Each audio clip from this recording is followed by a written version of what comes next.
एक लंबे समय पहले हेमंतपुरम नामक एक सुंदर सा गांव था। उस गांव में 2 पीने के पानी वाले कुएं थे, लेकिन गांव वाले सिर्फ एक कुएं से पानी लेते हुए मेहनत करते थे। उसी गांव को गोपाल और विमला नामक 2 पति पत्नी नए नए जाते हैं। एक दिन विमला पानी के लिए कुएं के पास जाती है। उस कुएं से कुछ ही दूर एक और कुआं उसे नजर आता है। इस कुएं के पास तो बहुत लोग हैं, उस तरफ का कुआं दूर है मगर वहाँ कोई नहीं है, तो जल्दी घर पहुँच सकती हूँ। ऐसे सोच के उस तरफ के कुएं की ओर जाती रहती है जब उसे वहाँ की औरतें देखती हैं। सुनिए, गाँव में नहीं आई है क्या? हाँ जी। उस कुएं की तरफ कोई नहीं जाता है, सब सिर्फ इसी कुएं का पानी लेते हैं। क्यों? उस तरफ के कुएं के पास नहीं जाते हैं क्या? कहा जाता है कि उस कुएं में एक भूत रहती है, इसलिए कोई उस तरफ नहीं जाता है। क्या? उस कुएं में भूत है? ऐसे डर के पीछे आके बाकी औरतों के साथ ही दूसरे कुएं में पानी लेकर घर चली जाती है। उस दिन विमला सुबह जो कुछ भी हुआ उसके पति को बताती है। आज के दिन में भी तुम भूत प्रेत को मानती हो। अगर ये सच नहीं होता तो लोग एक ही कुएं से इतना मेहनत करके पानी क्यों लेंगे? तो तुम मान रही हो कि उस कुएं में भूत है? मैं साबित करूंगा कि ऐसा कुछ नहीं है। भूत हो या ना हो, हमें उससे क्या लेना देना, इस बात को छोड़ दीजिए। पर तुम तो उनकी बातों का यकीन मान रही हो ना? देखना, मैं कल ही वहाँ जाके साबित करूंगा कि भूत नहीं है। ऐसे कह के सो जाता है। अगले दिन भूत का ना रहना साबित करने के लिए उस कुएं की ओर बढ़ता है। चलते चलते उसे बीच में एक बुजुर्ग मिलता है। इनको पूछूंगा तो पता चलेगा कि हुआ क्या है और ये कि वहाँ बाकी भूत है कि नहीं। मैं इस गांव में नया आया हूँ, क्या मैं आपसे कुछ पूछूं? पूछो बेटा, मुझे अगर पता होगा तो बोलूंगा। मैंने सुना है कि इस गांव में 2 कुएं रहने के बावजूद सारे लोग सिर्फ एक कुएं का इस्तेमाल करते हैं, दूसरे में भूत रहने के कारण उसका इस्तेमाल नहीं करते हैं। क्या किसी ने दूसरे कुएं के पास भूत को देखा है? गांव वालों को कैसे पता है कि वहाँ एक भूत है?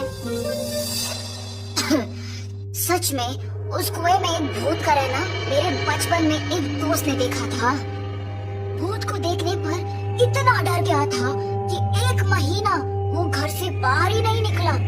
गांव वालों को जब इस बात का पता चला तब से उस कुएं के पास कोई नहीं जाता है।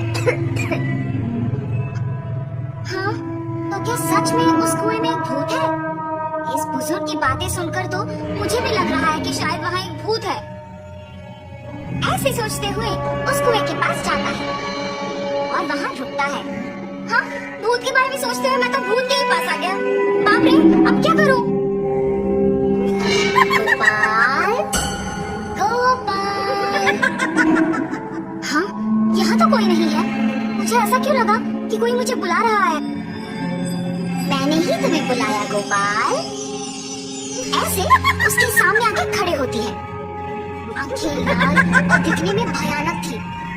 उसे देख गोपाल बहुत डर जाता है। मगर इस भूत को मेरा नाम कैसे पता है? मैं तो इस गांव में नया आया हूँ ना। कौन हो तुम? तुम्हें मेरा नाम कैसे पता है? मुझे तुम्हारे बारे में सब कुछ पता है। तुम इस गांव में नए आए हो ना? कृपया मुझे कुछ मत करो, मैं यहाँ से चला जाऊंगा।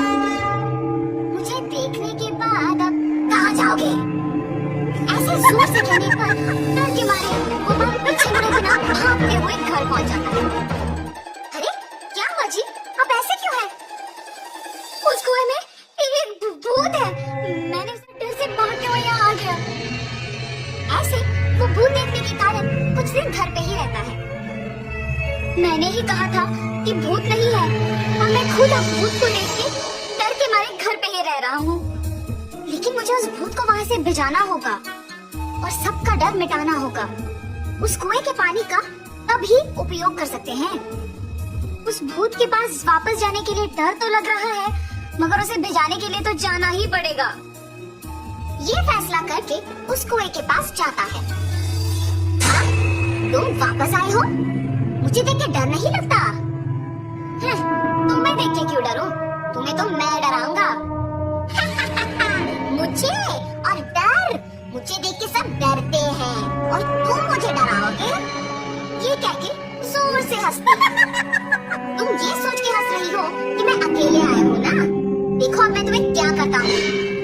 मुझे कोई कुछ नहीं कर सकता। क्या तुम्हें कोई कुछ नहीं कर सकेगा? एक बार इस कुएं में झांक के कहो वो बात। उस कुएं में क्या है? ऐसे कह के उस कुएं में झांकती है। उसकी खुद का परछाई देख ये सोचकर डर जाती है कि वहाँ एक और भूत है। कौन हो तुम? इस कुएं में कैसे आए हो? अपने आप की बातें सुनने पर उसे लगता है कि सच में वहाँ एक भूत है, और ये भी उस भूत ने उसको वापस जवाब दिया। तुम्हारी इतनी हिम्मत, मुझे ही वापस जवाब दे रही हो? देखा ना तुमने, मैंने ही उस भूत को वहाँ बंद कर दिया ताकि वो उस कुएं से बाहर ना निकले। तुम्हारा भी यही हाल करूँगा मैं। हाँ, अगर इस आदमी ने उस भूत को मेरी जानकारी के बिना इस कुएं में बंद कर दिया तो ये सामान्य आदमी नहीं है, और ये भूत तो मुझे ही जवाब दे रही है। मुझे भी अगर उस कुएं में बंद कर देगा तो बहुत भुगतना पड़ेगा। कुछ भी करके यहाँ से बाहर निकालना होगा। मुझे भी उस भूत की तरह मत फंसाओ। मैं यहाँ से दूर चली जाऊंगी। आइंदा कभी इस कुएं के पास नहीं आऊंगी। मुझे छोड़ दो। ऐसे वो भूत वहाँ से चली जाती है। दूसरे कुएं के पास मौजूद गांव वाले ये सब देख के बाकी लोगों को बोलते हैं। गांव वाले सारे गोपाल की बुद्धि का अभिनंदन करते हैं। तब से गांव वाले पीने के पानी के लिए दोनों कुओं का उपयोग करते हुए खुशी से जीते हैं।